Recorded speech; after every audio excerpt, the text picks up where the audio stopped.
Olá, eu sou a Mariana do EDMC, Engrenagens da Minha Cabeça, e eu tô aqui hoje com a Sheili Calef. E que honra estar com essa mulher aqui, né? Nossa Senhora, eu fiquei muito feliz quando ela topou para a gente ter essa conversa aqui.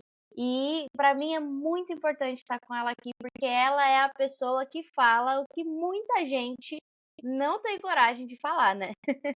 Muito obrigada por estar aqui, Sheili. Obrigada eu, e se balançar a mesa, vocês já sabem, é o meu gatinho que tá pulando aí em cima. Olha só, ele veio participar, meu Deus do céu. Que delícia! Adoro gato. Ai, adoro bicho. Eu adoro o Mas nome do podcast Engrenagens na Minha Cabeça, é muito bom. é bom, né? A gente veio com essa ideia que eu comecei o podcast com a Marisa. E nós duas somos engenheiras que se tornaram educadoras parentais aí com a loucura da vida. E aí a gente veio com esse nome Engrenagens da Minha Cabeça. Sheili, eu Hum, queria trazer para você hoje esse olhar de que, assim, muita gente é, coloca uma ideia na internet, nas redes, em tudo, como se fosse uma coisa problemática e como se todas essas coisas que a gente fala hoje em dia surgiu só por conta da internet. Mas isso é mentira. Porque, por exemplo, o cyberbullying é uma coisa que a gente já tinha o bullying antes. Só que a internet ela potencializa tudo isso, né? Ela dá uma proporção muito diferente pra gente dentro do que acontecia no pessoal e o que acontece nas redes. Por isso, a minha primeira pergunta para você é: quais problemas você percebe que surgem especificamente por conta do mundo virtual e quais são questões do nosso dia a dia que acabam apenas se potencializando na internet? O que você acha sobre isso? que pergunta interessante. Especificamente por causa do digital, vai surgir tudo o que está relacionado ao modelo de negócio das plataformas. Então, o que a gente tem de problema ali, e que talvez sejam os piores, na verdade, né? Porque, como você disse, todos os outros já existiam, mas eles ganham escala e literalmente potência, assim, porque é mais violência. Mas o que, que o modelo de negócio faz essencialmente? E aí vocês vão adorar um livro chamado A Máquina do Caos, que vai explicar isso de uma forma técnica e maravilhosa. O que, que a gente tem? Um modelo de reforço intermitente e irregular de comportamento, que é o modelo do caça-níquel. Ou seja, você posta esse vídeo aqui no YouTube e ele vai ser mostrado para 50 pessoas, ok? O seu próximo vídeo vai ser mostrado para 150. O da sequência vai ser mostrado para 5 e você não controla, e isso é intencional. Não é a qualidade do seu vídeo, o quanto ele é maravilhoso ou tem. Claro que existem alguns elementos que podem ajudar ele a bombar mais, mas essencialmente esse reforço irregular de comportamento e sempre e intermitente, você nunca sabe quando nem como ele vai ser, é que faz você ficar ali nas redes e faz você se viciar. Então, o que surge com a rede é esse tipo de vício, esse caça-níquel na tua mão o tempo todo, que faz Sim. com que você fique literalmente adicto como uma droga qualquer. Até estava lendo uma reportagem ontem que saiu de um estudo dizendo, admitindo que realmente é uma droga. Então, isso surge com as redes. Então, reforço intermitente irregular de comportamento, ou seja, o vício mesmo, a intenção de que a gente não desgrude da tela, fique horas e horas e horas, ache o próximo vídeo talvez melhor que o anterior. Infernal. Isso é uma coisa que surge ali. A outra coisa que vai surgir é a polarização. Ah, mas sempre existiu. Não desse jeito. O jeito que a gente vive a polarização hoje, ele é consequência do modelo de negócio no sentido de que, para a rede social ter sucesso, ela precisa da intriga. Ela precisa da Sim. briga. E os vídeos que mais vão ser vistos em qualquer uma das redes, do YouTube, do TikTok, do Instagram, eles são os mais polêmicos. E hoje em dia os mais mentirosos. Então, se você faz um vídeo educativo, vamos pegar pelo meu canal ali. Quando eu faço um vídeo explicando o conceito de reforço intermitente de comportamento, por exemplo, ele vai ter, sei lá, 20 mil, 10 mil visualizações. Eu que tenho 400 e poucos mil seguidores. Se eu fizer um vídeo dizendo, olhem essa babá que bateu num bebê de 3 meses, vai explodir. Porque é algo que vai gerar um sentimento de ódio e vai fazer com que as pessoas compartilhem isso. E você pode ver muitos influenciadores crescendo muito rápido com esse tipo de vídeo denúncia, o vídeo polêmica. Não quer dizer que a gente não possa fazer denúncia, mas é isso essencialmente que aparece o tempo todo. Eu abri meu TikTok ontem. Eu não fico tanto tempo no TikTok, eu trabalho mais no Instagram. Mas eu abri o TikTok, a primeira coisa que apareceu foi um vídeo de uma pessoa num julgamento. Essa pessoa estava com tipo uma focinheira, assim, uma coisa que fechava o rosto dela. Aparentemente uma pessoa muito violenta, ela estava presa em uma cadeira ouvindo a sentença. Era em português e essa mulher começava a gritar. E aí o juiz dizia para segurar ela. E aí eu falei, em que mundo isso apareceu para mim? Eu não selecionei isso, eu não pedi isso, eu não sigo nada parecido com isso. Por que que a primeira coisa eu abri é algo que chama tanta atenção, é tão violento, é tão diferente do que qualquer coisa que eu. E chama a atenção de qualquer um. Tanto que eu fui lá na página ver que página era essa, por que aquilo estava aparecendo para mim. E a página só tem isso: situação de pessoas sendo julgadas, e geralmente elas estão amarradas, porque parecem ter um grau de violência grande. Nunca eu pedi por isso. E ele está me mostrando isso, porque aí a gente tem o outro problema que surge com as redes, que é a recomendação algorítmica. E o perfilamento também é algo que surge com as redes. Então, a gente tem o reforço intermitente regular de comportamento, que vai gerar o vício. A gente tem a polarização e a intriga. Ah, eu não terminei esse conceito. É porque, além de dar voz para tudo que é violento, tudo que é polêmico, intencionalmente, necessariamente vai criar bolha. Então chega um momento em que você só ouve pessoas parecidas com você, e aí ele vai explicar endogrupo e exogrupo, você vai começar a gostar do teu endogrupo, das pessoas que estão ali, e vai começar a odiar quem pensa diferente. Porque vai ser mostrado para você uma coisa cada vez mais absurda. E já tiveram países, por exemplo, estados e cidades, onde aconteceram conflitos nas ruas em função do Facebook, que começou a dar voz para os mais extremistas, e esses extremistas saíram na rua para matar uma outra etnia. Eram budistas contra muçulmanos, se não me engano, em Mianmar. Né? Eu tinha um cara lá, budista, um líder que era extremamente radical, e ele começou a dizer que as pessoas, que a outra etnia estava saindo na rua, estuprando mulheres, fazendo não sei o quê, e as pessoas começaram a acreditar naquele cara, porque era o que elas mais escutavam. Porque como o vídeo dele era tão polêmico, peraí, estão estuprando pessoas na rua, então ele levava aquilo para tudo que é lugar, né? Todo mundo via aquilo, via aquilo, via aquilo, ao ponto de acreditar, sair na rua e começar a agredir outras pessoas. Então, a treta, a recomendação algorítmica que vai me mandar um vídeo absurdo que eu nunca quero ver, mas ele manda para mim para que eu fique viciada naquilo.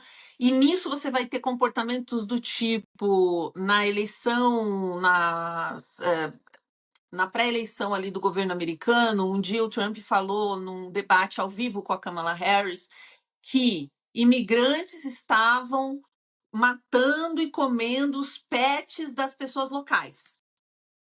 Imediatamente entrou um repórter ao vivo que ligou para o prefeito da cidade e ele desmentiu isso ao vivo.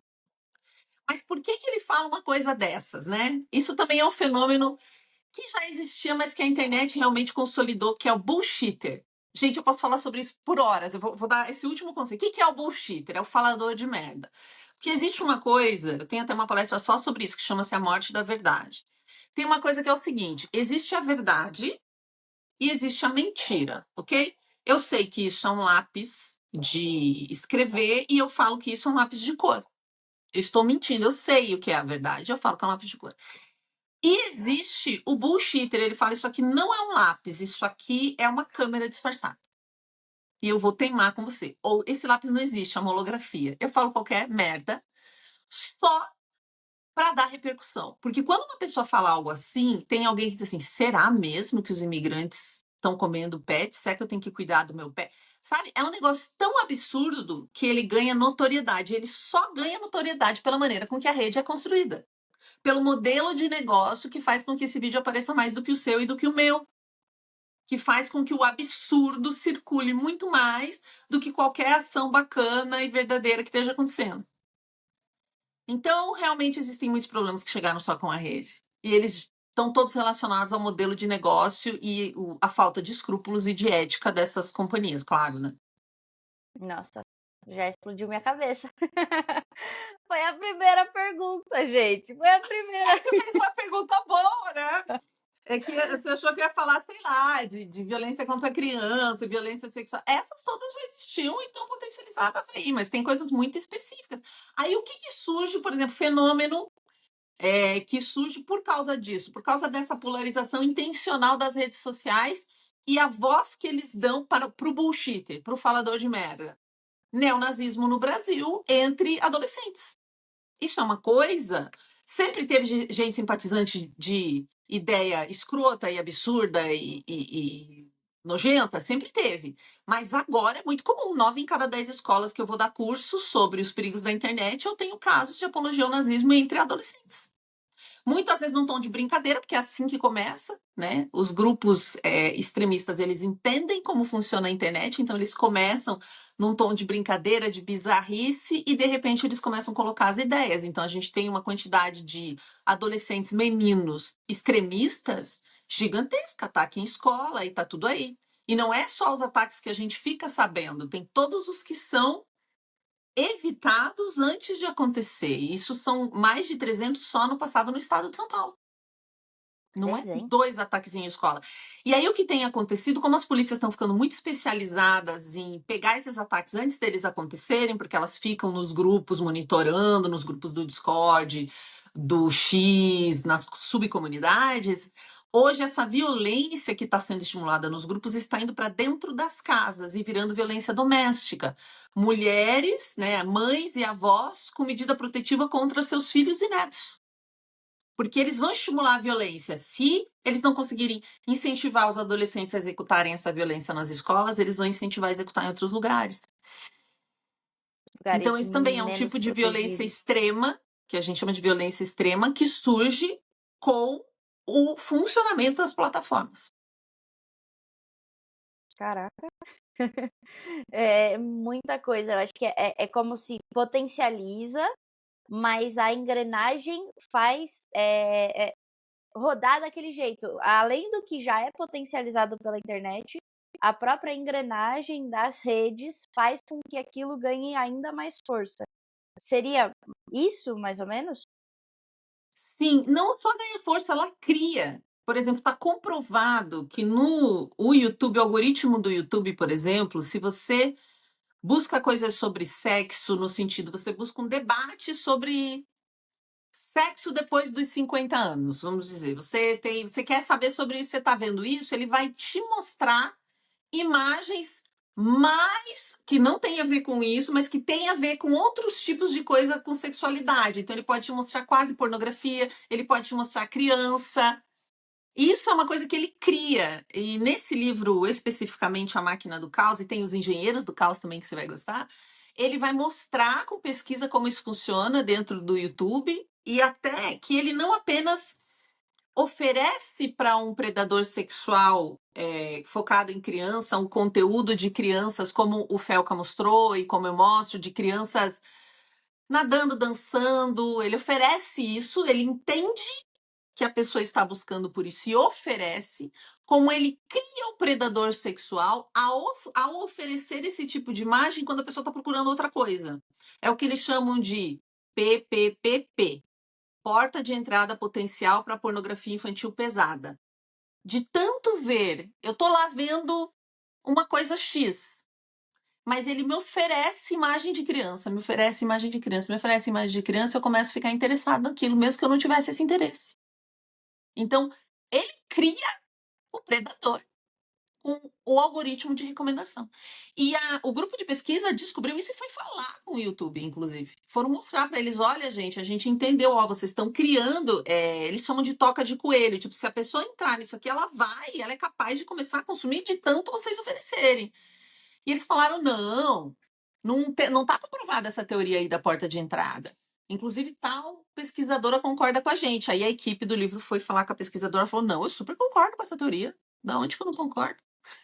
Ou seja, né, não dá para confiar de jeito nenhum nas pessoas que trabalham nessas companhias. Sempre que vaza documento é um absurdo atrás do outro, assim. É o foco em lucro que vai deteriorando o tecido social, ao ponto das pessoas hoje não conseguirem conversar. Você não está brigando com a sua família no fim de ano no grupo do WhatsApp ou quando chega as eleições. Todo mundo fala, aproveitem o Natal que as eleições vêm no ano que vem, né? E os grupos vão brigar de novo. Não é só porque vocês pensam diferente, é porque vocês consomem o conteúdo de empresas que querem esse tipo de polaridade para poderem existir. Olha qual é o conteúdo mais consumido hoje, quando você abre um YouTube. É o react do react do react. O que são os canais de YouTube hoje? E mesmo canais que eu gosto, tipo Matando Matheus a Grito, é o canal que eu adoro. Ele fica falando de bobagens da internet. E ele é jovem, assim, eu adoro o Matheus. Mas ele pega vários vídeos, ele mostra assim, olha o que essa pessoa falou, olha o que essa pessoa falou sobre o que essa pessoa falou, e o que essa pessoa falou sobre o que essa pessoa falou. E a pessoa tá falando sobre o que todos os outros falaram. O que é esse tipo de conteúdo? O que é aquele tipo de vídeo 30 contra 1? Se não é o extremo do ódio. Nunca é legal. Você já deve ter visto algum que tá na moda, né? 30 antifeministas contra uma feminista, 30 ateus contra um cristão, 30 não sei o quê. 30 pessoas para tentar convencer uma pessoa. É muito ridículo, porque sempre que uma pessoa levanta, as outras vêm brigando para ver quem senta primeiro. É um negócio tão. Que é um exemplo do nosso momento de mundo, assim. É o ódio do ódio do ódio. Que eu quero. Vamos tentar acabar com aquela pessoa. E isso dá engajamento. Porque mexe com instintos muito naturais do fofoqueiro que habita em nós, mas também está nos treinando. Não é que a gente é assim, a gente está sendo treinado para ser assim. Sim. É porque se a gente for na nossa essência como seres humanos, a gente foi criado para engajar e para trabalhar junto, né? Eu acho que faz muito sentido tudo que você trouxe. Tô realmente Existe com o um meu. movimento agora, existe um movimento nos Estados Unidos, já tem uns 3 livros lançados, eu não gosto nem de comentar, porque tem gente que vai acreditar nisso, que fala que a empatia é ruim e que as mulheres são muito empáticas, então elas não podem tomar decisões. Você não viu recentemente, eles disseram, tem um apoiador do atual governante lá, que é religioso, e fala que deveria existir o voto familiar, não o voto por pessoa, porque a família é dirigida pelo homem e aí é o voto do homem. Aí perguntaram, mas e se o homem e a mulher, né? O marido e a esposa têm opiniões diferentes? Eles vão ter que conversar. Que quem dá a notícia, a postura final é o homem. Então, são posturas muito reacionárias e absurdas que estão sendo permitidas dentro das redes. A gente não tem coragem de falar uma coisa dessa ao vivo na frente de alguém, mas ali parece que tudo é permitido e é realmente, né? Você tem uma proteção, né? Uma distância muito grande que deixa você falar o E se você que falar, sem. você vai ganhar notoriedade. Se você falar uma coisa dessas, ela vai ganhar visibilidade. Ao invés dela morrer, ela ganha visibilidade. Teve um exemplo prático do Brasil, que muita gente deve ter visto, porque foi recente, que é um português em Portugal, que fez um vídeo dizendo: eu dou $500 para quem me trouxer a cabeça de um brasileiro. A gente sabe que existe xenofobia em todos os países, que é o ódio a outras nacionalidades, né? Então ele fez esse vídeo. Esse vídeo é um tipo de vídeo que deveria ser derrubado imediatamente. Alguém denuncia, derruba o vídeo, acabou. Mas ao invés disso acontecer, jornais republicaram, pessoas comentaram. Aí começou uma história de que os brasileiros são completamente odiados em Portugal, que os portugueses odeiam os brasileiros. Daquela situação, uma situação, porque nunca se viu nada parecido com aquilo. Criou-se, pegou-se e enfatizou. Não é que não existe ódio ao brasileiro. Tem pessoas que odeiam. Do mesmo jeito que aqui no Brasil tem gente que odeia pessoas com uma ascendência oriental, pessoas que vêm de outros países, pessoas negras de outros países que vêm para o Brasil. Principalmente aqui em São Paulo, onde eu moro, você tem bairros inteiros de comunidades de outros países. E as pessoas são odiadas e vão roubar emprego e tal, sempre tem. Mas ali pareceu, pela forma com que aquilo repercutiu, que aquilo era gigante, que aquilo era imenso. E aí eu estava num avião nesse dia que esse negócio saiu de manhã, eu peguei um voo, eu estava no voo.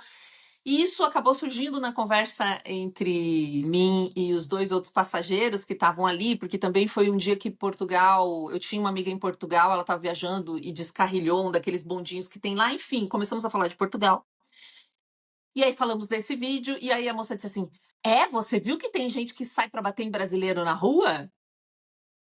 Olha a velocidade que uma coisa vira uma verdade, que é exatamente o que aconteceu naqueles países como o Mianmar lá, onde uma etnia saía porque acreditava no que estava vendo no Facebook, sabe?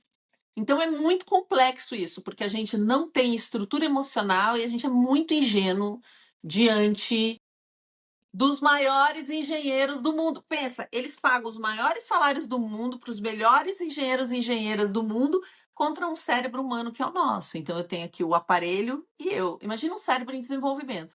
Eu tenho todos os engenheiros mais bem pagos do mundo para criar um negócio viciante, manipulativo, e um cérebro em desenvolvimento do outro lado olhando isso. Nossa. Só É o que eu muito penso injusto. é o poder e a potencialidade que tem para esse lado negativo, se a gente usasse para uma coisa boa, né?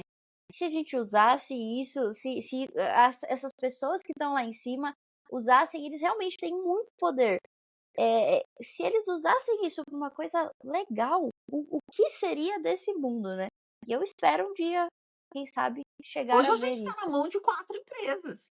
A humanidade, o futuro das eleições de todos os países, tudo está na mão de 4 empresas que não têm nenhuma responsabilidade ética com ninguém. Mas, Eu acho que dá para fazer coisas legais, mas não nesse modelo de negócio, assim, não tem como. justo. Mas eu não quero só assustar o pessoal que tá em casa. Eu achei sensacional tudo que você trouxe. Nossa senhora, eu acho que eu nunca tinha parado para pensar, né, com essa profundidade. Só que eu quero ajudar também quem tá ouvindo a gente a entender como se proteger disso, a entender como proteger as suas famílias. Então, acho que eu queria começar com quais conhecimentos básicos você considera indispensável para que a gente, como ser humano, se proteja das redes sociais? Olha, é muito boa a oportunidade aqui, porque a gente está indo por um caminho um pouco diferente. Eu acho que esse é um conhecimento básico. Se você entender que existe um mecanismo de manipulação que vai exigir que você fique ali cada vez mais tempo, né, que vai mexer com as suas emoções, você tem uma chancezinha de respirar antes de postar, de respirar antes de responder, de respirar antes de assistir. Você começa a ver que aquilo está sendo sugerido para que você engaje, para o seu olho arregalar, tipo aquele negócio que apareceu para mim, você pode falar: peraí, tem alguém me manipulando aqui. Porque se fosse uma pessoa na sua frente, talvez a gente pudesse imaginar o aparelho o celular aberto como uma pessoa na sua frente que fica te puxando, entendeu? Se você não conseguir ter essa dimensão do que são essas empresas, é muito difícil você se proteger, você não tem como. Aí eu vou te dar diquinhas básicas do tipo, em relação à violência sexual contra crianças e à violência contra crianças e adolescentes, que são: não compartilhe a foto deles, controle o tempo de tela, é tudo mais ou menos o que a gente já fala por aí. Eu posso dar, o básico é: saiba que ninguém pensou no seu bem. Isso não é para o seu bem. Então você tem que ter muita noção de quando você está usando o celular, por exemplo, e as mídias sociais e os jogos, e quando eles estão usando você. Um jeito bom é controlar o tempo. Eu vou entrar, vou fazer isso, porque para você se perder e ficar muito mais tempo é. E se você não consegue fazer isso com você adulto, você não vai proteger a criança, porque ela vai perceber. Né? Eu conheço pais, por exemplo, que não pegam o celular na frente dos filhos. Não pega. Tem horário. Eu tenho uma colega que trabalha comigo e eu fiquei irritada com ela a primeira vez que eu mandei para ela um negócio, eu precisava contratá-la para um trabalho, porque eu trabalho em vários projetos, e eu mandei mensagem para ela veio uma mensagem automática assim: olá, eu só respondo em 2 momentos do meu dia o WhatsApp, tal hora e tal hora. Então, talvez eu demore para te responder. Eu não gostei porque só me responda na tal hora, então eu não tenho preocupação. Tipo, por que ela tá me avisando que não vai responder? Ela falou: porque tem gente que é muito ansiosa. Então eu mando a mensagem, tipo, pra mim, ela pode responder na hora que ela iria responder. Não precisa me responder na hora que eu perguntei. Mas tanta gente quer a resposta na hora que ela manda essa mensagem dizendo.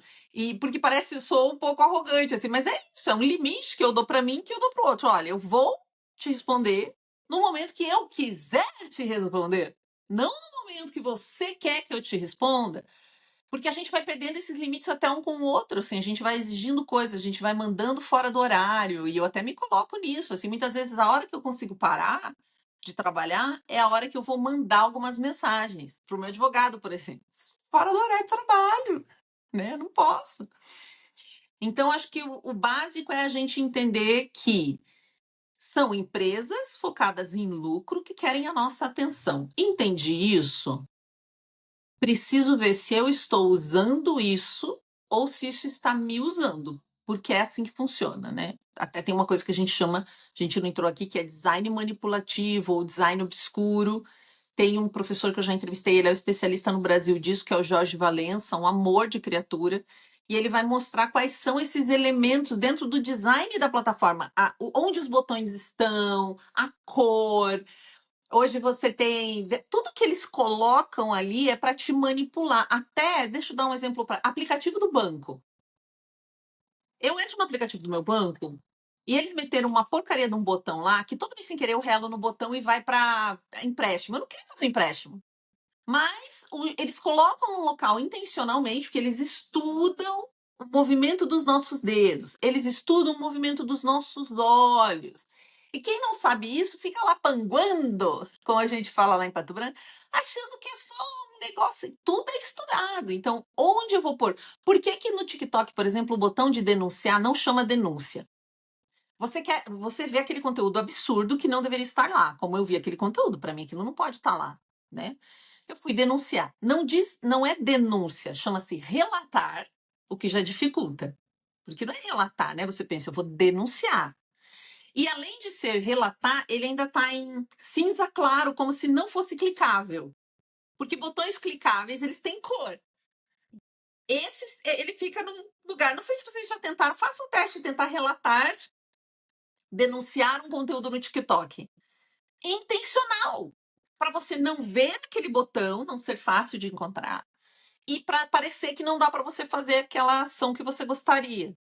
Então, para proteger a nossa família, a gente tem que lembrar que a gente é muito importante, por isso que todo mundo tá buscando a nossa atenção.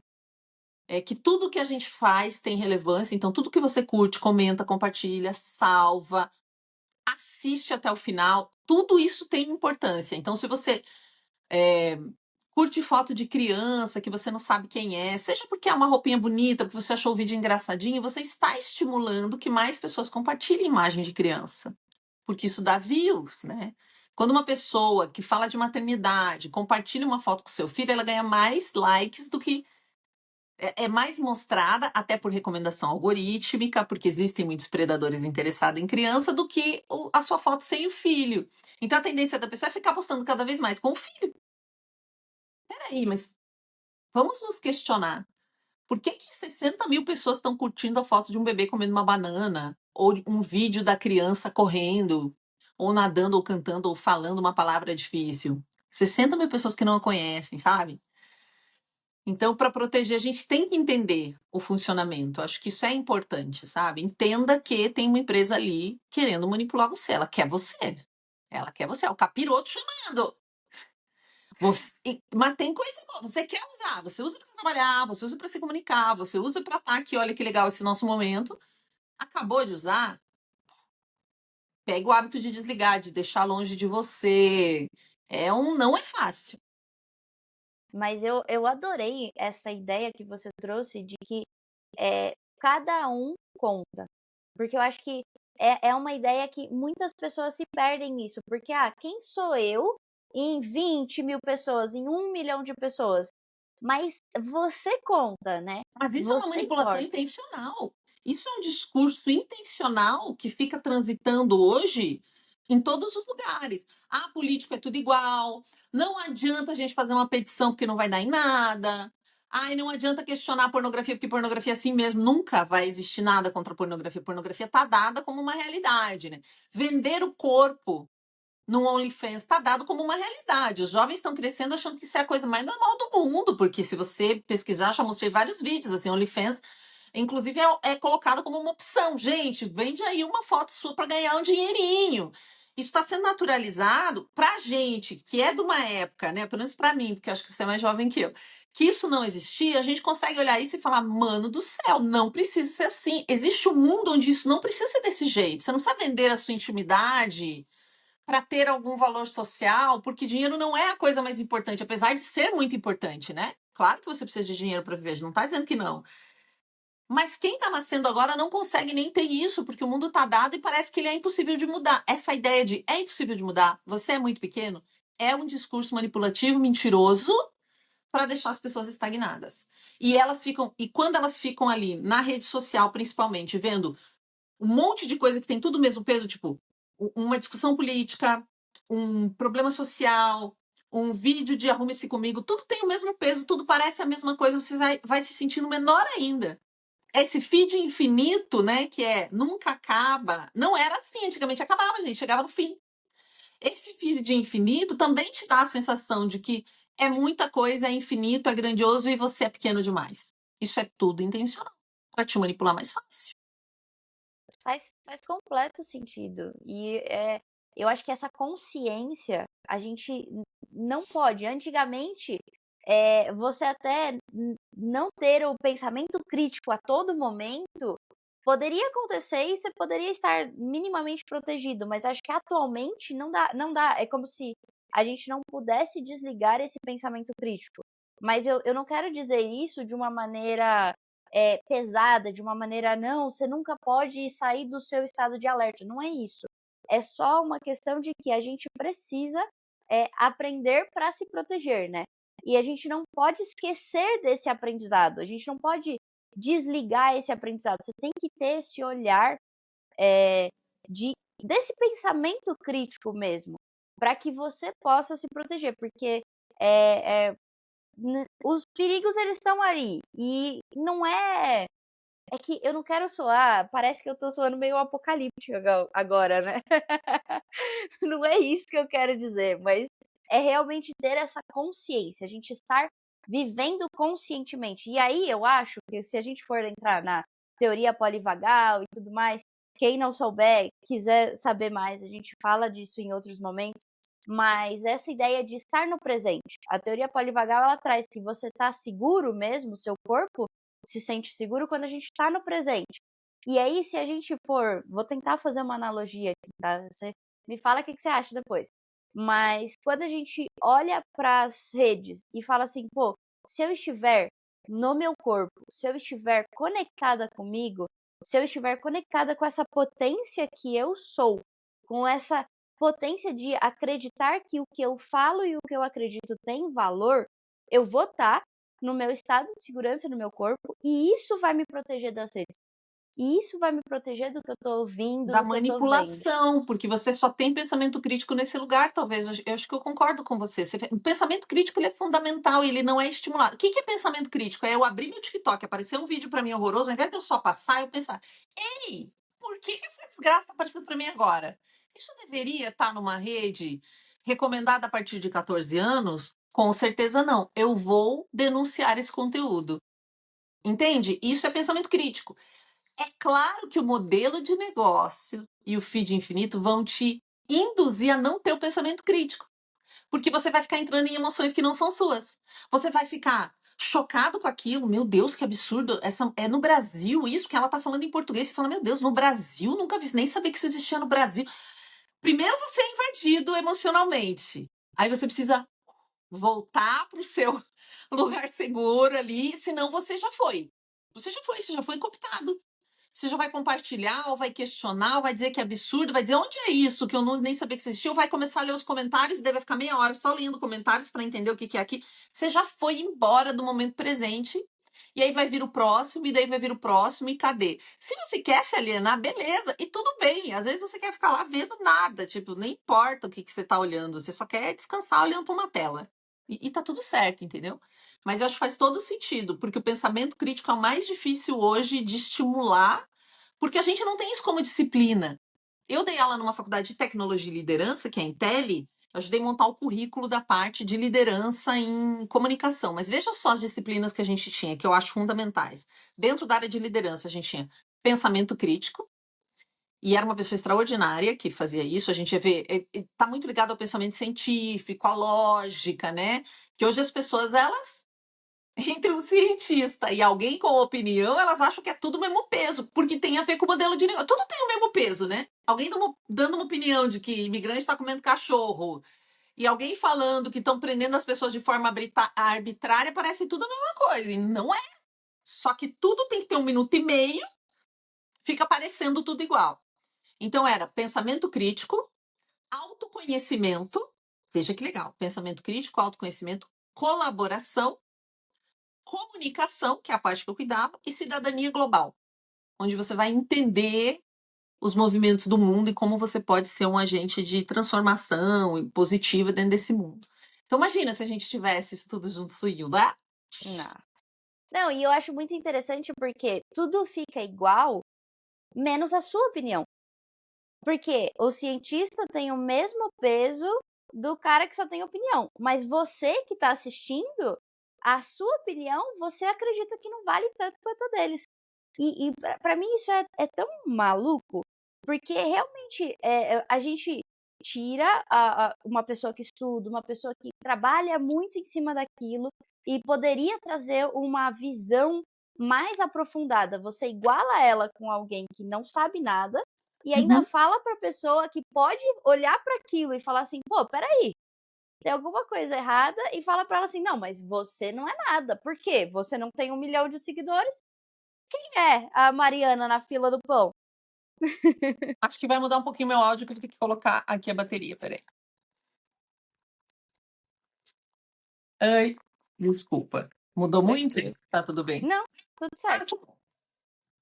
Exatamente, sendo que tudo isso é só para competir pela nossa opinião. Ao mesmo tempo, tem um monte de gente que acha a sua opinião incrível em qualquer coisa. Então, a pessoa nunca estudou educação, ela teve educação, ela foi à escola. Então, ela consegue emitir 235 mil opiniões sobre educação, mesmo com as pessoas que mais estudam. E deixa eu dar uma opinião, Francisco, contar um caso aqui, né?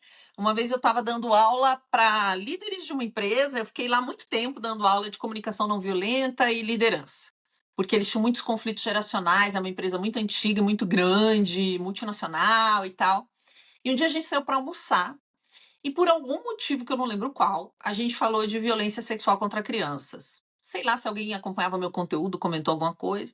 Eu sei que um líder da empresa disse assim: "Eu acho um absurdo porque ele comentou que acho que um casal que ele conhecia tinha se separado e fizeram uma entrevista com a criança, uma psicóloga, né, foi atender a criança e a psicóloga, de certa maneira, perguntou se alguém já tinha tocado nela, ou o papai, ou a mamãe, e o pai ficou indignadíssimo da criança ter feito aquela, ter ouvido aquela pergunta, alguma coisa assim. Aí a gente começou a conversar, eu falei, não, ela tá correta, né? Ela tá investigando se a criança tá bem, isso é uma função da psicóloga. Imagina, isso não faz sentido, meu amigo é uma pessoa maravilhosa. Eu falei, tá, então ele nem deveria se incomodar, porque é só uma pergunta, ela tá fazendo o trabalho dela de investigar se essa criança tá bem, coisa e tal, né? Não sei o que tinha acontecido lá na família. Não, mas isso é um absurdo. Eu falei, mas veja, quem mais violenta a criança são os parentes próximos, principalmente o pai biológico e o padrasto. No meu mundo não é assim. Ele respondeu exatamente isso. Que mundo que ele Eu vive? falei, os dados. Não, antes eu disse, os dados mostram isso. Ele falou, eu não conheço esses dados. Eu falei, mas eu conheço, estudo isso. Ele falou, no meu mundo não é assim. E isso é uma coisa tão impressionante que acontece hoje.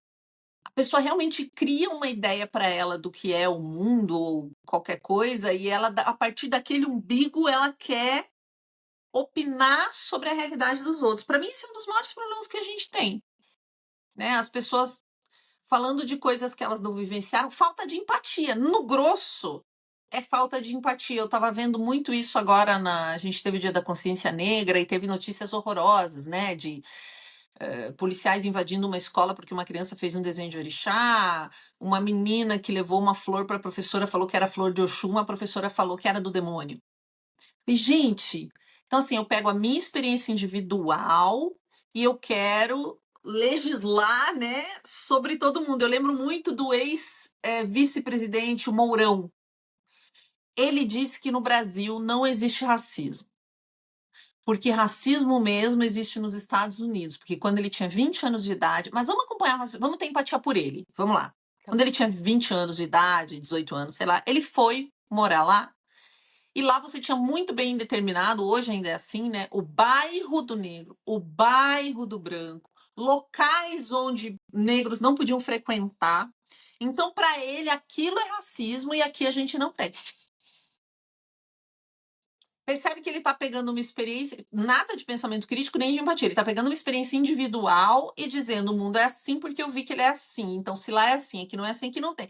Não importam os dados, não importa o depoimento das pessoas brasileiras, não importa que a gente tenha muitos bairros no Brasil só com negros e bairro com branco, e locais só frequentados. Não importa, porque ele viu e tirou a sua linda conclusão, que é tão importante na cabeça dele quanto a do especialista, quanto da outra pessoa, sabe? Então é um negócio complexo aí. Porque sim, a nossa opinião é importante, mas você precisa ter um de pensamento crítico e de noção para ir buscar a construção dessa opinião. E também não emitir se você não souber. E talvez mais do que isso, reconhecer que você errou. Falar: nossa, descobri agora, eu não tinha noção disso aí. Sim. Eu acho Do que que a teimar, né? nossa opinião é muito importante, só que a gente não pode confundir a nossa opinião com os nossos traumas. Eu acho que esse é o ponto, de que muitas vezes o que a gente eu tenho o livro, né, Os Óculos da Minha Vida, que traz muito essa ideia do óculos do trauma.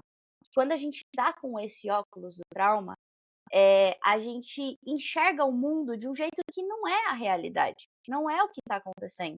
E você precisa parar e reconhecer esse óculos e dar espaço para ele, para que aí você possa voltar a ver o mundo, aprender o que ele está trazendo para gente, né? E eu acho que é muito isso. A nossa opinião ela é importante e o jeito que a gente vê o mundo é muito importante, é muito importante. Só que se eu não reconheço que parte do jeito que eu vejo o mundo tem a ver com a minha história, tem a ver com tudo que eu vivi, que pode ter reprogramado ou programado meu cérebro para uma coisa que não é o que eu acredito. E se eu acredito nesse discurso enganado, eu não sei me proteger de verdade, eu não sei qual que é a minha opinião. Será que essa é a minha opinião mesmo? Ou será que é o que fizeram eu acreditar, né? Então eu acho que isso faz, para mim, encaixa muito bem essa questão de que nossa opinião importa, mas a gente precisa estar, mais uma vez, consciente de que a minha opinião também está baseada nos meus traumas. Então eu preciso olhar para isso, eu preciso estar consciente disso para que eu possa saber o que realmente é o que eu acredito e que Porque realmente faz mesmo sentido. ela sempre vai ser construída por influência. Não tem a opinião original sem influência nenhuma. O lance é como que eu escolho essa influência de forma consciente, né? Então, qual é a influência que eu quero? A influência do eu vi no TikTok ou eu fui buscar uma pesquisa para entender? Claro, isso pode soar muito arrogante, porque é muito difícil você ter acesso hoje a pesquisas reais. Você tem médicos falando abobrinhas, né? Você tem médico antivacina, você tem coisas assim completamente alucinadas que estão circulando por aí com o mesmo peso de coisas muito sérias. Então não é uma tarefa fácil hoje você ter pensamento crítico, dá um trabalho e cansa muito. Então eu entendo também quando a gente chuta para a lua. Mas claro, os nossos traumas pessoais, a gente tem que pegar e tem coisas que eu, como uma pessoa que sofri violência sexual na infância, tem coisas que eu olho de uma maneira específica e eu tenho que respirar e falar: não, peraí, isso é minha opinião. É igual religião. As pessoas não têm pudor de ficar falando das suas religiões, dependendo de qual religião que é. Na área da inovação, que eu frequento muito, você pode ser budista sem problema nenhum. Evangélico já é visto meio assim. Na área da proteção à infância, evangélico é super legal. O bandista já é visto meio assim. Então, tipo, e as pessoas, elas usam isso como argumento. Eu não me interessa se você acredita em Deus ou não. A sua ética, a sua moral coletiva, ela deve independer disso. E eu sei que eu tô falando de um assunto polêmico, mas é só para colocar assim, mesmo isso, que para a pessoa é tão basal na vida dela, crer naquele Deus que ela crê, e aquilo é tão fundamental na vida dela, que ela acaba se expressando sempre a partir dessa ótica. e desejando que as pessoas vão com Deus e que Deus abençoe, isso aqui, a pessoa pode nem ter aquela crença dela. E aí, na hora que ela vai. Isso é aceito socialmente, mas aí na hora que ela vai votar em alguém, pensar numa política pública, escolher algo, ela acaba se baseando nisso, e isso não é chancela de ninguém. Quantos políticos, quantos líderes religiosos de todas as religiões, quantos pastores, quantos padres exploram crianças sexualmente, gente? Homem com poder. Mas tem mulher. Aí é só você falar isso que alguém vai dizer, mas tem mulher que também violenta. Sim, gente, é claro que tem. Mas é ínfimo. Se os homens parassem de estuprar, o estupro acabava. Olha, ia sobrar muito pouco, porque é pouca mulher mesmo.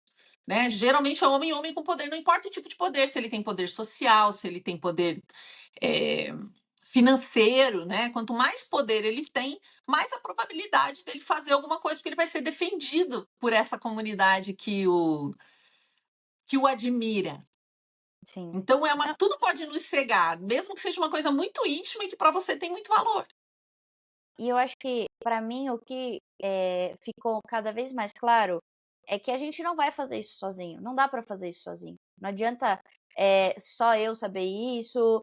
E também não adianta eu saber isso e eu não ir lá no meu algoritmo e falar para ele: ó, eu quero ouvir essa pessoa, eu quero ouvir essa outra pessoa. É muito difícil mesmo. Eu vim de uma área onde eu tenho mestrado. Então, assim, essa área científica, ela é complicada, ela gasta uma energia que não é todo mundo que vai ter o tempo, vai ter a disponibilidade e vai ter realmente a bagagem para conseguir ler um artigo científico. Primeiro que os artigos científicos, a maioria dos bons artigos são em inglês, independente do país que eles foram feitos, são em inglês. Então você já tem um recorte de classe muito grande para ter acesso a esse artigo. Mas existem muitas pessoas que trabalham para trazer isso pra gente. Você é uma delas, maravilhosamente, mas existem outras pessoas dentro das redes também que trazem, que fazem essa busca, fazem esse refinamento e levam para pra gente, de uma maneira muitas vezes divertida. Eu conheço, eu sigo muito e eu gosto muito da Mari Krieger.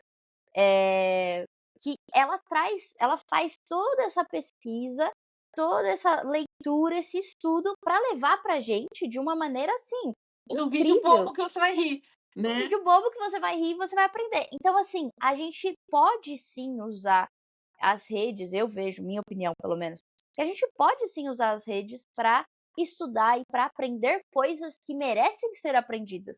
Mas a gente precisa estar consciente e a gente precisa chegar lá e falar assim, pô, eu vou mostrar para o aplicativo que eu sigo a Mari e A eu vou Bibi, a a Bibi Bibi. Bailas.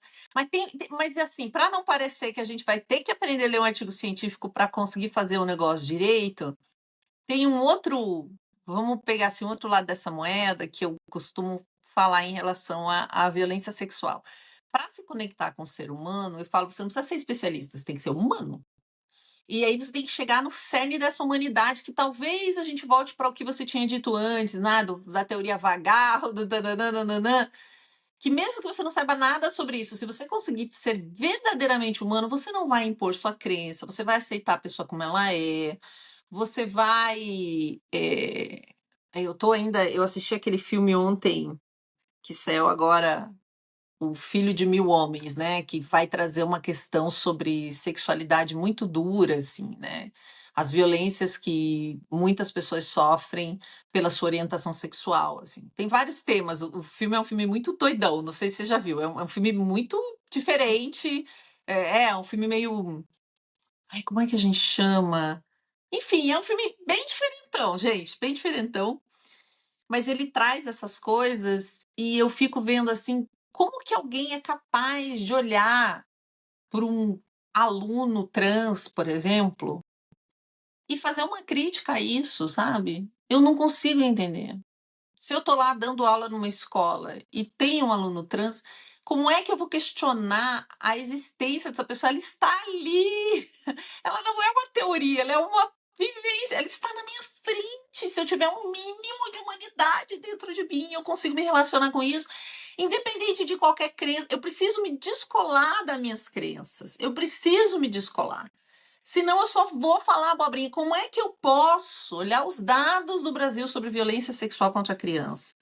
Olhar os dados de quantas crianças morrem quando são estupradas e engravidam em função da gravidez, porque o corpo não está preparado, e dizer, não vão poder abortar, elas vão ter que ter esse bebê. Como é que eu tenho essa coragem, entende?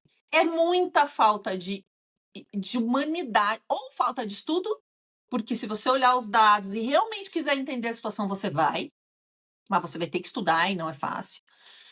Mas se você for muito humano e só se conectar com esse ser de 11, de 12, de 13, de 14 anos, que viveu violências indizíveis por parte de um adulto, que engravidou por causa disso e que não quer, que está apavorada por causa disso, não tem como você não, sabe? Como é que é? Aí a pessoa vai dizer, ah, mas o feto, mano do céu, né? Vamos proteger uma pessoa de cada vez aí? Sim. E para mim, dos meus estudos, quando a gente começa a olhar a vida dessa maneira, que a gente perde essa humanidade, gente, é o óculos do trauma. Não tem. Para mim não tem o que você falar que, ai, não é, ai, eu não tenho trauma, tá tudo certo, eu tô olhando assim porque é o que eu realmente acredito. Não é, porque se você olha assim para outra pessoa, é porque olharam assim para você e você acreditou que era isso que Que você esse é um olhar merecia, que possível, que assim se olha. é isso. Então para mim, assim, só ficou cada vez mais claro o quão importante é a gente ter esse contato para que a gente possa humanizar mais o nosso olhar e olhar para o que vem, para essa coisa que, para essa engrenagem aí, que está desumanizando tudo e forçando isso na nossa cabeça. Quando a gente vem com esse olhar, com essa potência da humanidade, eu sinto que a gente consegue combater isso sim e levar isso para o mundo. Eu acredito muito na humanidade. Mas às vezes é muito difícil, né? Daí a gente fica pensando, tá, mas onde que tem isso, né? Onde a gente pode. Tem um autor, mas faz tempo que eu não ouço falar dele, que ele falava que a gente pode ter ética e moral sem religião, mas em geral vai ser na religião que vão discutir esses valores, ou trazer essa ideia de humanidade, de amar os outros como Jesus amou, amar o outro como a si mesmo. E tudo bem, se isso trouxer isso para você, que ótimo, algo que de algum lugar venha, né? Que de algum lugar venha, que da sua educação venha, que da sua religião venha, que de alguma conexão sua, talvez com algo que você considere sagrado, isso venha. Não quer dizer que ateus não vão ter conexão sagrada ou espiritual com alguma coisa, que, né, experiências que a gente considera místicas, enfim. Mas quando você fala do olhar desse olhar do trauma, eu fiquei pensando que eu sempre tomo hate quando eu falo de educação sexual. Eu até estou com o meu quadro aqui, né? Não adianta educação digital sem educação sexual. E por que que eu acho que isso acontece? Que as pessoas ainda são tão resistentes à ideia de educação sexual? Porque elas não tiveram educação sexual, elas foram traumatizadas na sua sexualidade. Como elas não tiveram, e eu sempre pergunto lá, estou dando palestra para 1.000 pessoas, eu pergunto, quem aqui já teve educação sexual? 10 vão levantar a mão, os adultos. Então, como eles foram traumatizados, tendo que descobrir sozinhos, ou vendo imagens pornográficas que traumatizaram ou viciaram eles, ou tendo que beijar alguém sem ter vontade de beijar, porque os outros encheram o saco para beijar, que isso é muito comum nas meninas até hoje. A gente teve essa menina morta espancada porque não quis beijar um colega, mas isso é desde a minha época, todo mundo obrigando você a beijar determinado menino.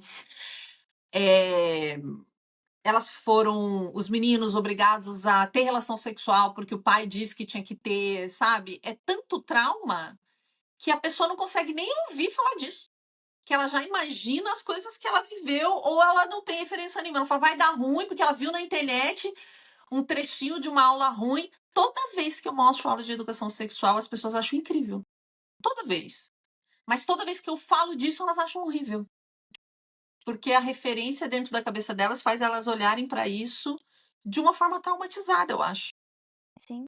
Faz muito sentido. E eu acho que tudo isso, você estava falando de religião. Eu sou uma pessoa religiosa, mas eu acho assim, eu falo que eu sou religiosa com pensamento crítico. Porque não adianta Muita coisa que vem de lá vem distorcida, também é uma engrenagem que foi criada para a gente acreditar em uma coisa. Então a gente precisa ter esse olhar e não importa se você é religioso ou não, eu acho que sim, se te faz bem, siga, aprenda, mas independente de onde você tá, tenha esse pensamento crítico. Acho que Tenha o pensamento de não impor o que você acredita para o outro. Não sim, interessa. Não interessa para o outro, interessa para você. Que bom que para você é legal. é, Ponto, acabou. Para o outro, outra coisa pode ser legal. Mas não é só uma coisa legal, é o princípio, é a verdade, sabe? Esse que é o problema. Né? acho Eu que pra nem mim gosto de falar sobre o que eu acredito ou não acredito, porque isso não interessa, gente. Para eu atuar no mundo, para eu ser uma pessoa bacana, para eu colaborar com os outros, para eu enfrentar essas maquinarias que ficam tentando manipular a gente, né? Esses objetos viciantes, eu não preciso ter religião. Não importa isso. sim, e pra mim religião é como roupa. Cada um vai usar a roupa que fica mais confortável pra você. Você pode ficar sem roupa também, desde que não seja em público, né, porque aí não vai dar, mas você pode ficar com a roupa que te faz sentido e tá tudo bem você usar uma peça de uma, outra peça de outra. Eu não acho, eu acho que é muito isso, trazer essa identidade, trazer esse olhar com esse pensamento crítico, assim como a gente faz nas redes, né. Nossa, Uma coisa, é só dar um exemplo. Um exemplo, por exemplo, tem um grupo de apoio, tem mais de 5.000 pessoas que sofreram violência sexual, a maioria na infância, né? E aí, uma pessoa vai lá e conta um relato, isso é muito comum. Às vezes ela manda de forma anônima, a gente publica de forma anônima, para mim, para Patrícia, às vezes ela realmente publica lá. E aí a gente tem algumas regrinhas, que é não dizer o que a pessoa tem que fazer, porque muita gente diz assim, você tem que fazer terapia. Relaxa, foi bom para você terapia. Você pode compartilhar, olha, eu fiz terapia e para mim foi muito bom por causa disso, disso, disso. Mas a gente tenta não mandar na vida do outro, até porque vítimas já foram muito obrigadas a fazer coisas que elas não queriam. E tem gente assim, isso é falta de Deus, né? Sabe assim? Ai, você tem que procurar a religião. Aí vira uma. Por que, meu Deus? Por que? Aí usando. Por que você tem que? Você não tem que, a pessoa não tem que. Se foi bom para você, você pode compartilhar. Eu acho que a gente perde também essa noção. E uma das coisas da comunicação não violenta que eu mais gosto, e de qualquer comunicação eficiente, agora falando como uma professora de oratória, que é é o meu trabalho, né? Quando a gente aprende a falar da gente e não do outro. Ao invés de eu falar para você, eu falo de mim. Para mim, tal coisa foi muito boa. Minha opinião, reconhece, não fala assim. As pessoas não gostam de pensar criticamente. Essa não é uma frase boa. Então, tem pessoas que eu conheço que optam por fazer assim, ó, eu não gosto de pensar criticamente, então bota o eu. A gente fica corrigindo assim determinadas rodas de conversa para a pessoa sempre falar o eu, ela não falar de maneira genérica, porque aí a gente reconhece qual é o nosso pensamento. A gente está perseguindo porque às vezes a gente nem enxerga que é um pensamento nosso, porque a gente está falando ele como uma verdade absoluta. Então é bacana você trazer o eu para o discurso, porque isso traz responsabilidade pelo discurso. Quando eu falo eu acredito nisso e nisso, fica evidente para você e para os outros que você está falando de uma experiência particular. Né? Você não confunde tanto, achando que o mundo é daquele jeito. sim, faz total sentido e leva essa responsabilidade. Cara, eu adorei, adorei. Se você tiver disponibilidade de ficar mais um tempinho, eu queria trazer algumas perguntas mais práticas, Tá bom. porque eu acho que quem quiser levar isso, eu sei que são coisas que você fala em todos os lugares, mas eu acho que é importante a gente deixar aqui também. Eu vou trazer algumas perguntas que eu gostaria de fazer. Foi para um lado que eu não imaginava, mas eu adorei. Nem Foi eu, muito não bom. imaginava. Quem mandou fazer uma pergunta complexa? Adorei, adorei. Mas uma coisa que ficou muito na minha cabeça, eu já assisti algumas palestras suas, e algumas das perguntas, as que ficaram me coçando, assim, foi, por exemplo, quando a gente está falando de adolescente, a gente tem aí uma pessoa que está crescendo, uma pessoa que precisa desse espaço para se descobrir também, para descobrir o que ela acredita, o que não acredita, para ter essa privacidade. Só que a gente precisa manter essa proteção, porque ainda é um cérebro em desenvolvimento, né? Para quem não sabe, nosso cérebro ele termina de se desenvolver com 25 a 30 anos. Então, o adolescente tá bem assim antes desse final, certo? Então, como que a gente pode equilibrar isso? Equilibrar de É a verdade. pergunta de US$ 1.000.000, né. Eu acredito, por exemplo, eu não acho problema eles terem segundo perfil, terceiro perfil, que os pais não sabem, porque é comum, você quer tem um lado seu que você não quer que seus pais conheçam, você está experimentando coisas, então você tem ali o Insta, que a sua família tem, você não posta nada. Aí você tem o Dix, aí você tem o Daily, aí você tem o Pov, aí você tem o cada hora inventa uma história, gente. Às vezes a pessoa tem 3 contas que você não sabe, né, como pai, como mãe. Isso não necessariamente é um problema, se eles tiverem orientação de como usar as redes de uma forma responsável. O que acontece hoje é que os adultos acreditam, eles sabem tudo. Falam assim, eles sabem tudo, sabem muito mais que eu na idade deles não sabia nada, eles são muito espertos, eles têm acesso a tudo. Mas valores, moral, isso é uma coisa que são os pais que têm que ensinar. A rede, ela deseduca. Então, se eu já ensinei sobre respeito a si mesmo e ao outro, que é uma coisa que vem da educação sexual. A gente aprende respeito na educação sexual. Porque para criança as coisas são objetivas. Então, eu tenho que entender o meu corpo, o seu corpo, aqui é meu espaço, ali é o seu espaço. Se eu começo isso na educação sexual, fica muito mais fácil quando eles são maiores. Então, você precisa dar essas orientações de valores, de respeito, de o que que é crime, o que que não se faz, que tudo que você põe na internet vai ficar lá para sempre e tal. E conversar sobre isso. E ter um acordo muito bom. Para mim é sobre acordo. Para mim, você dá o celular já com o acordo de que vai ter um controle parental e de que você vai ver de vez em quando. Mas você pode dizer, cara, eu não quero ver sua conversa com as suas amigas, ou com a sua namoradinha, com o seu namoradinho. Eu quero só te ajudar a perceber se tem alguma coisa lá no grupo que você faz parte que não é bacana. Principalmente no começo. Então, no começo, você vai deixar ele usar seu celular, geralmente, né? Ele vai ter o grupo do WhatsApp da escola no seu telefone. Vai ser a sua foto que vai aparecer no grupo da escola deles. E é por isso que eles odeiam, né? Porque aparece a foto da mãe no grupo do WhatsApp da escola. E tem gente que tem o seu próprio WhatsApp. Aí começa a confusão inteira. Começa geralmente daí. Então, para mim, é sobre o combinado que você vai fazer. O equilíbrio é o combinado. Mas você tem uma responsabilidade legal sobre tudo o que acontecer ali. Então, você tem que saber que a responsabilidade é sua. E é uma responsabilidade legal. E é a sua família que vai responder judicialmente se a sua filha de 10 anos fizer bullying com a colega de 10 anos. Foi a primeira condenação de cyberbullying, foi de uma família de uma menina de 10 anos, que praticava bullying com a coleguinha de 10 anos num grupo do WhatsApp, que os pais nem sabiam que existia. 10 anos. Você tem que monitorar. Vamos falar sobre essa ideia de um pouco de privacidade na adolescência. O que eu acho um problema no Brasil é que quando a gente fala disso, todo mundo começa a falar de criança de 6 anos. Não, gente, adolescente é depois de 12.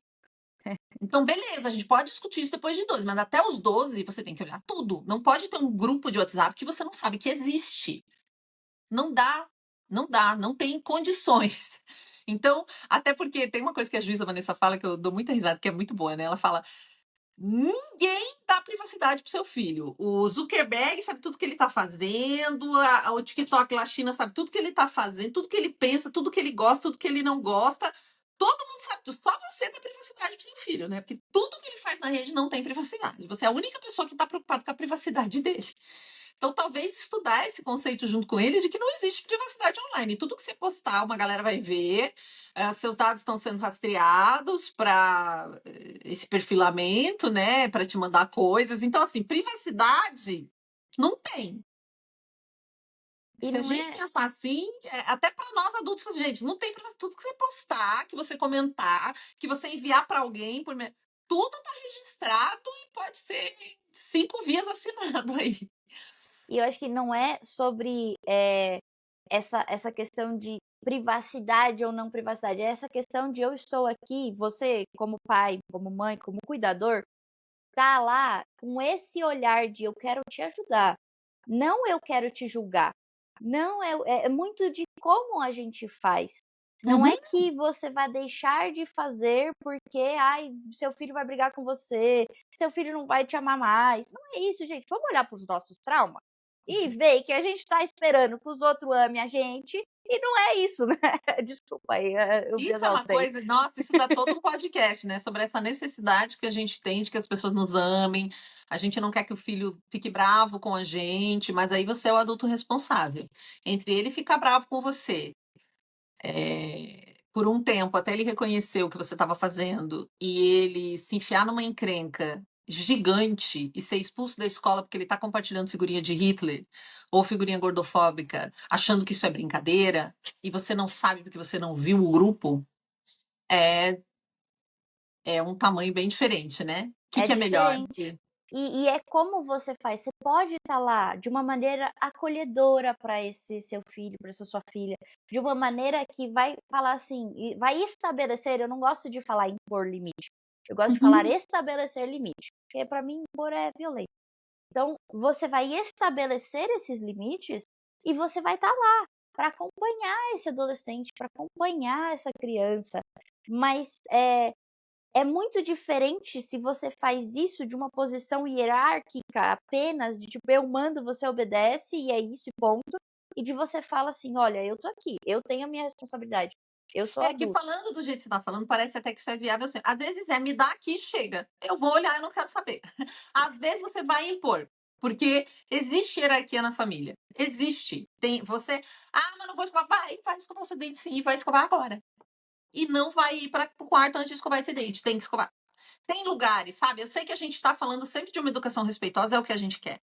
Mas quando se trata da segurança desse ser humano, que é responsabilidade sua, você tem que agir.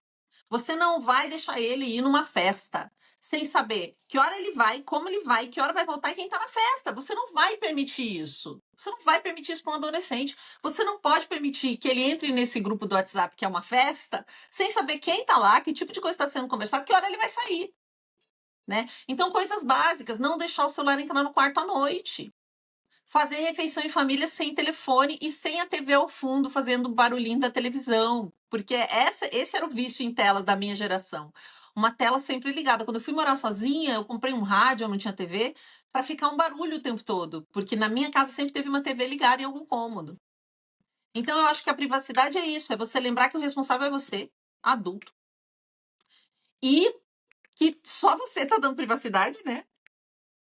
E que é claro que existe um desejo, uma necessidade de individualização nesse período, né? De tipo, eu não sou a minha família, eu posso ter ideias diferentes das ideias da minha família. Eu começo a ter outras influências, né? Enquanto eu sou criança, eu sou influenciada pelo meu pai, minha mãe, meu tio, minha avó, minha prima. Quando eu cresço, eu tenho o treinador de não sei o quê, eu tenho a escola, eu tenho o vizinho, eu tenho pai de não sei quem, eu tenho os influenciadores que eu sigo na internet. Eu vou buscar outras influências, eu vou me dividindo dessa família, né? Eu vou me tornando um indivíduo mesmo, né? Eu vou querendo esse lugar. E é importante deixar esse lugar e não se apavorar que isso esteja acontecendo. Mas você tem que ficar de olho porque tem perigos reais. Do mesmo jeito que você fica com perigo. Faz aí a ponte com o presencial, gente. A ponte com o presencial é mais fácil. Porque vocês não têm problema nenhum em exigir que ele volte até a meia-noite para casa. Mas na internet, não sei, será? A privacidade. Você vai desligar isso aí agora. Porque nós combinamos que era até as 3 de boa. É 1 hora, tá aqui, ó, no controle parental. Vai desligar depois de tanto tempo, né? Sim, e eu acho que é muito desse conversar real, com tanto criança quanto adolescente. Eu sei que, e eu acredito que a gente tem que falar de uma maneira adaptada para cada idade. Eu super concordo com isso. Mas eu aprendi no DIR Part-Time, que eu já estudei sobre isso, que ele trabalha bastante com crianças autistas, e eles têm uma frase que eu adoro, que é a gente precisa presumir competência. Então, tanto de adolescente quanto criança, você precisa presumir competência.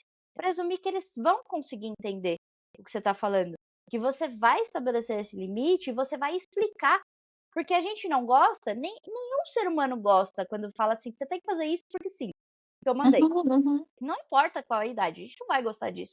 Mas se você senta, se você explica, se você traz tudo que a gente falou aqui, fica muito E mais você coloca fácil. consequência, né? Não fez, vai ter uma consequência. Agora você vai ficar sem isso por um tempo. Tudo bem, consequência. A gente não está falando de punição, a gente está falando de consequência, causa consequência para eles entenderem. Para não ficar nesse mundo que parece um mundo, às vezes, idílico, de uma parentalidade. Você vai falar com a criança, ela vai te escutar, ela vai fazer. E a gente sabe que na prática não é assim, né? Eu não tenho filhos, mas tenho sobrinhos de todas as idades, de 4, 10, 15.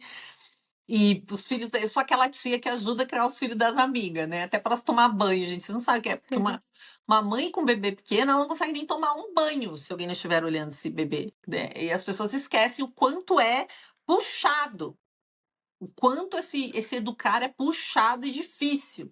E às vezes, tudo bem, você vai passar aí do limite, depois você vai voltar e vai dizer desculpa, aquela hora a mãe estava muito estressada, né? Só pra gente não parecer que tem esse lugar onde você vai falar, e ele vai dizer, claro, mamãe, Não, entendi, não, ele não pode vai entender, ele deixar. não vai gostar, só que você vai explicar, e isso vai desenvolver o pensamento crítico, o pensamento lógico. Se você só impõe alguma coisa, a criança, o adolescente, ele não consegue entender a conexão daquilo. E isso A é gente tão precisa legal. explicar. Quando eu vou dar aula, tem para criança de 6 a 12 sobre os perigos no digital, tem crianças que não têm telefone. É muito raro, mas tem crianças que não têm. E aí, geralmente, as que não têm, elas sabem exatamente por que elas não têm e elas não estão bravas. Tem algumas que querem ter e não têm, mas aquelas que realmente a família tem uma postura em relação a isso, elas até explicam.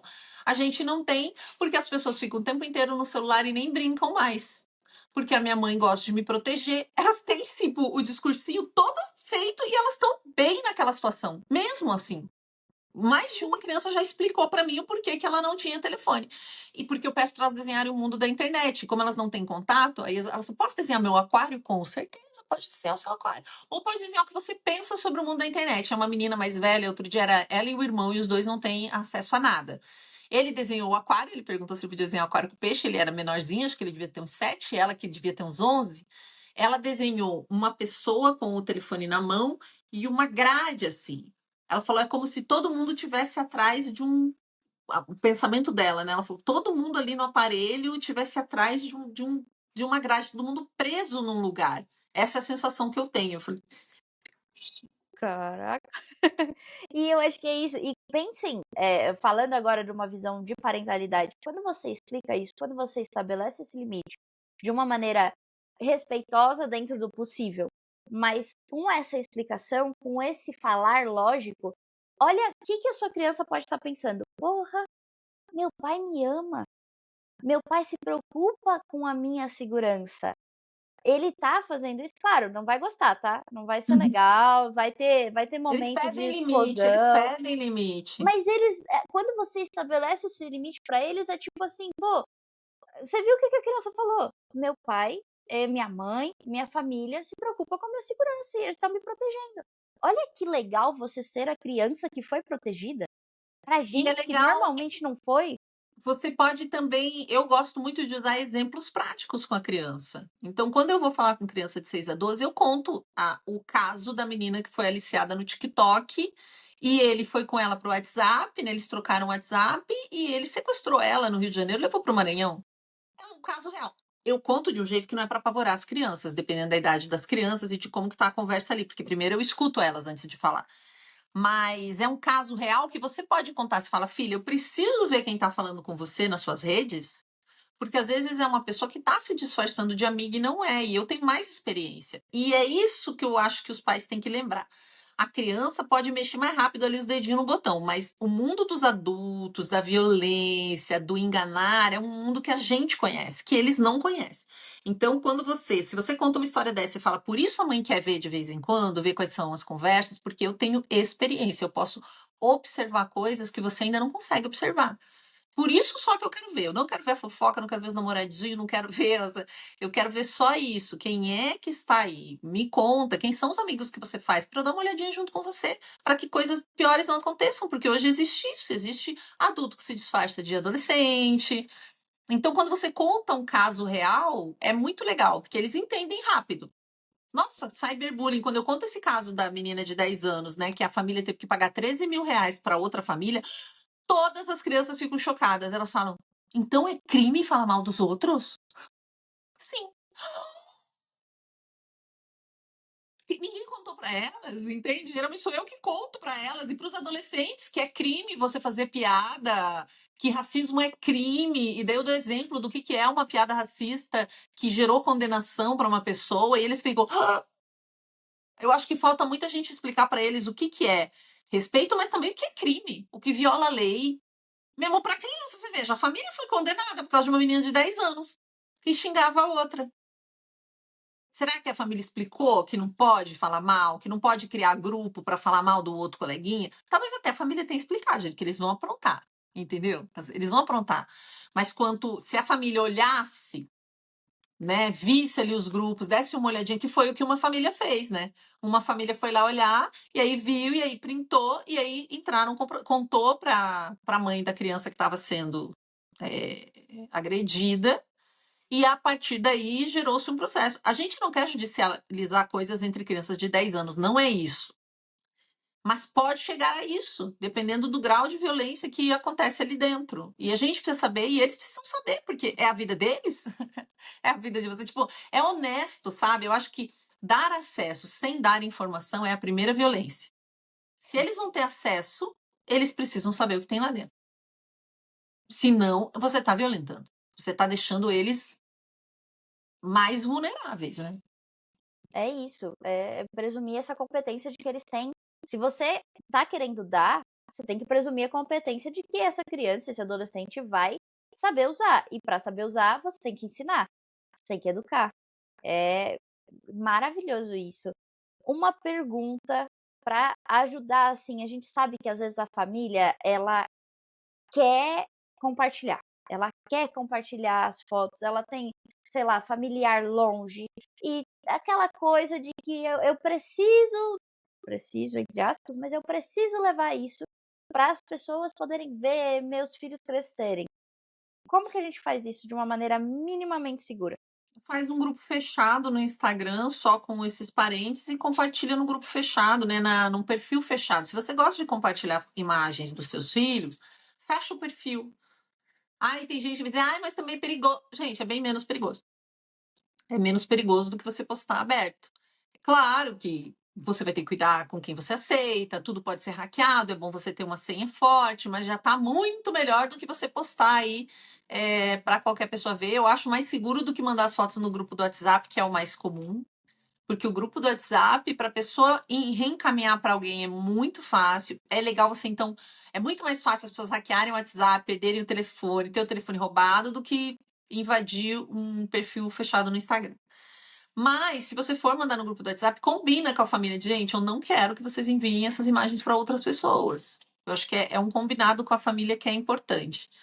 Então, eu faria isso. E caso você vá publicar nas suas redes públicas, porque sei lá, você é uma pessoa pública, busque fotos onde existe um contexto, que a criança não está sozinha, principalmente, porque são as fotos mais utilizadas. Eu sei que com inteligência artificial você pode deixar a criança sozinha na cena, mas são tantas oportunidades de criança sozinha que o criminoso não vai se dar o trabalho de fazer isso, porque tem muita gente que posta. Então, aquela foto linda do seu filho em close que um fotógrafo fez, guarda para você na sua casa, e você posta aquela que ele tá junto com os amiguinhos brincando, na festa de aniversário atrás do bolo. Foto com contexto é melhor do que a criança sozinha. E se a gente traz para um perfil público com o rosto da criança tampado? Coloca um emoji ou Tem pinta, gente que faz vai alguma dizer que coisa. isso é um problema, no sentido de que você pode remover hoje esses emojis. A inteligência a inteligência artificial é muito ágil em reconstruir, né, esses rostos.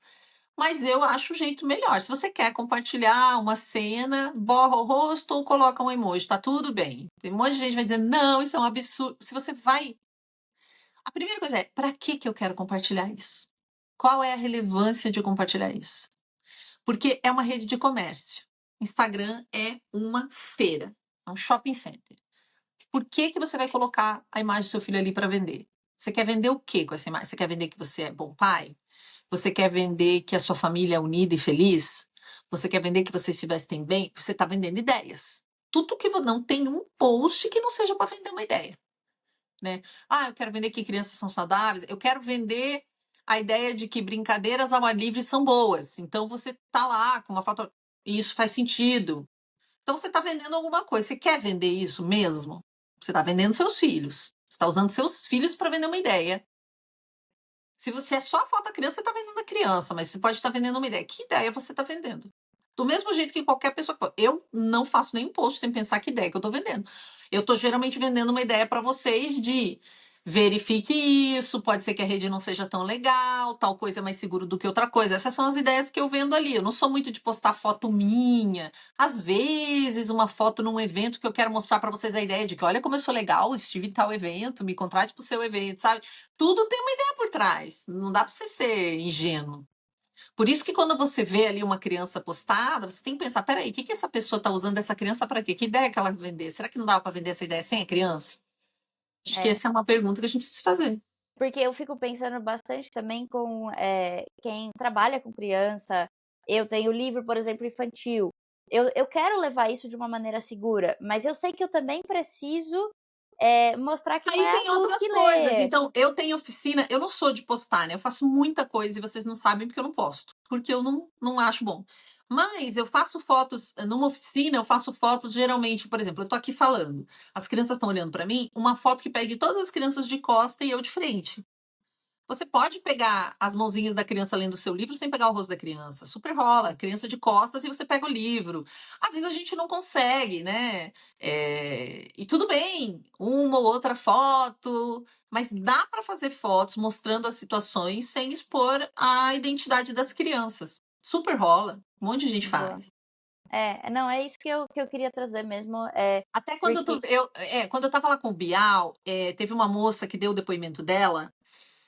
E é um caso que aconteceu comigo, assim. O que que acontece? Ela tem uma loja de roupa infantil.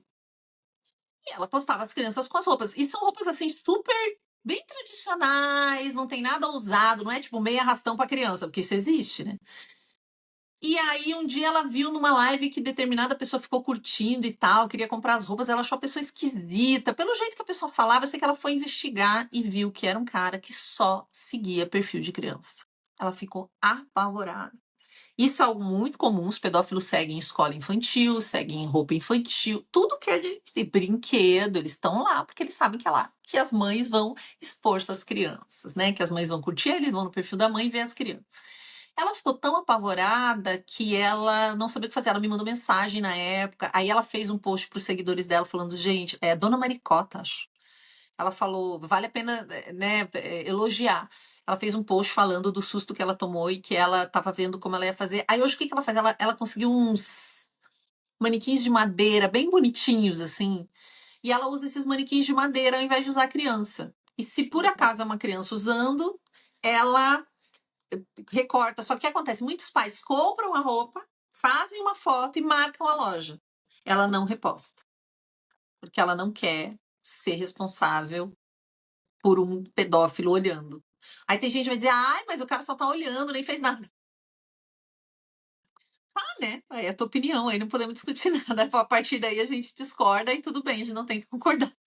é, mas no final tudo é consciência, né. Eu acho que esse episódio inteiro ele foi, pra trazer essa necessidade da gente estar consciente no que a gente faz, no que a gente sente, no que a gente pensa e no que a gente E faz. tendo empatia com os que a gente vulnerabiliza, porque criança não é vulnerável, criança tem ideia, criança é massa, criança pode nos ensinar muita coisa, mas a gente põe eles em situação vulnerável. Então, lembrar que criança não é propriedade da família, criança não é uma coisa, criança é um ser humano com direitos. Então, quando eu vou postar, eu tô agindo pelo melhor interesse da criança ou pelo meu interesse de vender uma ideia com a imagem da criança, né? Porque a criança é um ser humano. Eu postaria uma foto aí da Mariana sem perguntar para ela. Tá, mas se ela tem 6 anos, ela pode? Ela tem dimensão do que é estar numa rede de comércio? Será que ela tem dimensão para consentir essa foto? Ah, mas eu perguntei para minha filha de 5 anos, ela quis que eu postasse. Aí ela vai ficar se preocupando com quem curtiu, não curtiu, com comentário, com like, com 5, 6, 7, 8 anos de idade. Então, acho que é isso, respeitar esse ser humano enquanto um indivíduo. É a adultização, né, dessa criança. De Não sei se você quer falar um pouquinho rapidinho sobre isso, mas esse trazer de uma responsabilidade que ela não tem nem corpo físico para aguentar essa responsabilidade que a gente coloca nela, né. E É, outro dia eu tava na autoescola, eu fui fazer escola para habilitados, que eu sempre tive moto e agora eu quero dirigir carro. E aí o professor da autoescola comentou comigo que a sobrinha dele de 9 anos tem um canal no YouTube. E aí eu perguntei, mas ela, e acho que tem, sei lá, 600 seguidores. E aí eu perguntei, mas ela acompanha os números do canal, ela vê os comentários dele? Claro, ela quer que o canal fique maior, ela quer... Essa é a pior coisa, né? Então, já é ruim ela ter um canal, mas ela se preocupar, ela estar ligada nas métricas, curtiu, não curtiu, esse vídeo teve mais views, o outro não teve, sendo que existe o reforço intermitente regular de comportamento, ou seja, não é a competência dela que faz aquilo viralizar ou não, né? Geralmente é o dinheiro que os pais colocam para impulsionar esse tipo de vídeo, mas nem vamos entrar nesse detalhe. É horrível, é super adultizar. Colocar a criança nas redes sem ela ter idade é adultizar, porque o que, que tem numa rede social, gente? Tem violência, tem produto ilícito, tem notícia falsa, nada disso é do universo da infância. E ficar, eu acho que rede social é um bullying constante, porque tudo que você faz vai ser avaliado por um monte de gente. Então você já faz com medo. Adultos fazem com medo. Putz, o que, que as pessoas vão achar, o que, que não vão achar? Você pensa um monte antes de postar uma coisa. É um bullying eterno, assim, tipo, um monte de gente. Eu postei um vídeo ontem, veja só. Eu postei um vídeo ensinando as pessoas a usarem microfone de bastão, porque é um microfone muito comum, esse microfone comum de evento. E as pessoas têm dificuldade. Eu dou aula disso há muito tempo, dei dicas básicas para usar esse microfone. O comentário de um rapaz foi. É, alguma coisa bem. É que eu não vou lembrar. Um tom assim muito. Que horror, ela fica se mexendo sem parar. Não façam isso, está errado. É isso que você vai receber quando você se expõe na internet. Mesmo que você esteja colaborando com as pessoas, alguém vai achar alguma coisa do ponto de vista do trauma da pessoa e vai dizer: esse quadro é horrível porque eu não gosto do artista que fez. É Isso muito não é amarelo. arte, isso é cartaz de. Porque é um artista que fala da arte brasileira, principalmente dessa arte do artista quase invisível, que é o cara do supermercado que faz esse tipo de letra, que é super difícil. Tenta fazer isso, faz aí, Eu de tão não. fácil que é. Isso é uma coisa muito brasileira, esse tipo de letra, então ele valoriza os artistas brasileiros. Aí veio uma colega minha aqui, um colega, não lembro, falou assim, tipo, olhou e falou assim, tipo, isso é arte, você emoldurou isso, colou na sua parede, sabe? Tipo, mas é isso, você vai fazer, a pessoa não tem um contexto, vai pegar da opinião dela e vai dizer que absurdo, isso é horroroso, por exemplo. Né? Então, viver isso não é uma coisa fácil. Você precisa lembrar o tempo todo que a pessoa está falando dela e não de você. E às vezes de você. E aí você vai refletir, ver se aquilo faz sentido, mas porque a gente é adulto, gente. Não tem a menor condição de uma criança lidar com isso. Nada, Sim. nenhuma. Não, eu fico pensando, eu trabalho com a internet, ainda sou muito pequena, mas eu trabalho com a internet e toda vez eu tenho que pensar e falar assim: "Não, eu quero colocar esse esforço aqui, eu tenho que me preparar emocionalmente, porque eu sei que vai chegar". Se você tá na internet, vai chegar. E se você fala do que a gente fala, vai chegar muita coisa. Então é um trabalho constante mental que antes de eu começar, eu já comecei a me preparar. Ainda não aconteceu de nada grande acontecer comigo, mas eu sei que vai, porque eu tô lá, eu tô me expondo. Eu Então tenho uma teoria. Eu hã, tenho uma teoria para a gente encerrar, vou te contar a minha teoria. Eu tenho uma teoria que é o seguinte: hoje tudo é muito pronto, né? Da comida, ou. Tudo bem, eu faço comida na minha casa, a maioria ainda faz comida, mas você tem tudo é muito pronto. Você vai lá na internet, tem milhões e milhões e milhões de vídeos, e a maioria das pessoas não faz, elas só consomem aquilo. Só que as pessoas, elas têm uma necessidade de criatividade muito grande. Se a gente não está criando, a gente está morrendo, eu acho, assim. O ser humano, ele brilha quando ele está aprendendo ou criando alguma coisa. Nem que seja um sanduíche diferentão. Quando a gente está fazendo uma comida, tipo, esse é o momento que o ser humano brilha, porque ele foi feito para criar coisas. Há uma necessidade de criar. Como ninguém está criando nada, a pessoa cria a crítica. Ela tem uma vontade de se expressar. Tipo esse cara que comentou. Parece que ele está fazendo algo, ele está criando aquele comentário que vai ser percebido pelos outros, que eventualmente vai ser curtido ou rechaçado, mas ele está participando de algo. Então, a maioria das pessoas hoje cria a crítica, não cria a coisa. Entende? Então, ele não faz um vídeo. Você vai olhar o perfil dele, é fechado, você nem vê nada. O cara nunca criou nada, mas ele consegue ir lá e criticar uma pessoa é, sem ter a menor experiência naquilo, habilidade naquilo, do ponto de vista dele, fala que tudo aquilo ele poderia dizer, eu não gosto, ele poderia falar da opinião dele e dizer, eu não gosto muito de quem articula tanto as mãos, ou de quem se mexe tanto. É uma opinião. Agora, quando ele diz isso é errado, não façam, essa pessoa não sabe o que está falando porque ela está mexendo a mão, né? Ele quer ele não aguenta, ele precisa criar alguma coisa, porque a gente tá com pouca oportunidade criativa. Quando você fica só olhando, assistindo série, maratona uma série do Netflix, depois fica lá na rede social, aí vê um filme, aí ouve um podcast, você não está fazendo nada efetivamente. Então você só te sobra Consumindo. criar comentários ruins sobre os outros. Comentar A coisas, react. Adorei. Acho que faz muito sentido e aí tá aí uma reflexão. O que você está criando no seu dia a dia? Onde você está trabalhando isso? Porque pode não ser o seu trabalho e tá tudo bem, mas você pode ter um hobby Tá que vai criando uma te música, tá ajudar. desenhando, o que você tá fazendo? Porque se você só tá aqui, geralmente você vai acabar engajando aqui, porque você tem necessidade de criar. Aí você vai criar crítica, embasada ou não, besta ou não, vai começar a perder o senso crítico, vai perder o pensamento crítico, vai encaminhar a coisa sem verificar se é verdade, porque você não tá criando nada. Então eu recomendo que as pessoas tenham hobby, sim, criem coisas, porque ou criem seus próprios vídeos. Não gostou do meu vídeo? Faz um vídeo do jeito que você acha certo. Ao invés de ficar lá só reagindo ao vídeo dos outros. Eu amo react, porque eu sou fofoqueira, adoro uma fofoca. Mas hoje é o react do react do react do react. Ao invés de criar, eu critico quem cria alguma coisa. Ai, gente, adorei, adorei. Nossa, gente, até desculpa por ter estourado o tempo, mas eu adorei. Foi maravilhoso. Muito obrigada, Sheili.